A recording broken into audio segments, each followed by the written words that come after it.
Compression is a vital movement that integrates coordination, strength and flexibility.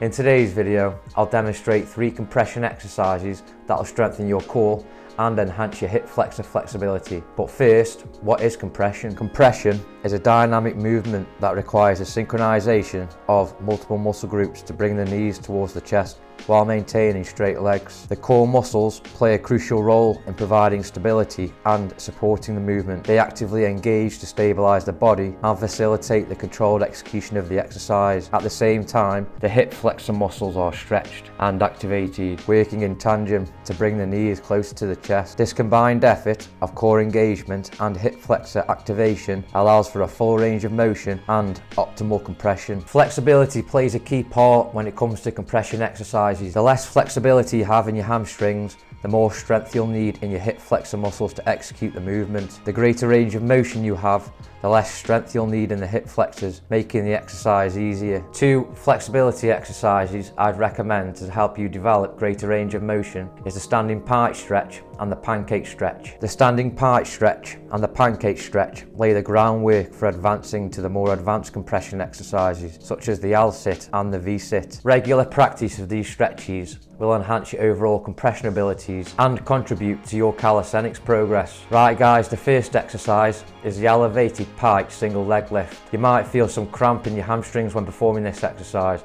but don't worry, the cramping sensation will fade. Keep the legs straight, toes pointed, fold forward into a deep stretch, pause for 1 second, contract and raise one leg into the air, performing an isometric hold. Keep the leg raised for 5 seconds, then repeat for the opposite leg. Perform 3 to 5 sets of 5 reps per leg if you're a beginner, or 10 plus reps if you find the exercise isn't challenging enough. As you progress and become more proficient, you can gradually move away from the wall to perform the exercise unsupported. Exercise 2 is the same variation as previous, but this time instead of performing isometric holds, the goal now is to perform pulses, single-legged reps. The placement of your hand positioning determines the difficulty of the exercise. If the hands are placed next to the hips, the exercise becomes easy. If the hands are placed next to the feet, it becomes more difficult. Find what works best for you. Then use your hand placement as a guide for future reference when training. For sets and reps, aim for 3 to 5 sets of 4 to 6 reps per leg with 2 minutes rest in between sets. Finally, the last variation, the full pike leg lift. Our focus should be on prioritizing quality reps over quantity, emphasizing a controlled and deliberate motion during both the concentric and eccentric phase is essential. By adopting a slow and controlled approach, we maximize the effectiveness of each repetition, allowing for better muscle activation, improved form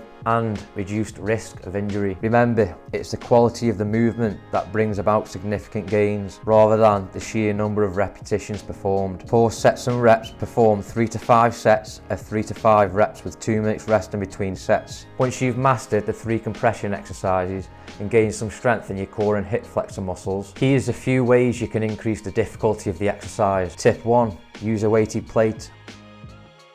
Tip 2, perform straddle L-sit leg lifts, point the toes and perform 10 circular motions in each direction. Or tip 3, perform hanging knee raises. Well, there you have it guys, a step-by-step guide on how to start training compression and why developing your hamstring flexibility should be your #1 priority in calisthenics. If you're looking to improve your hamstring flexibility, then click the link at the end of the video.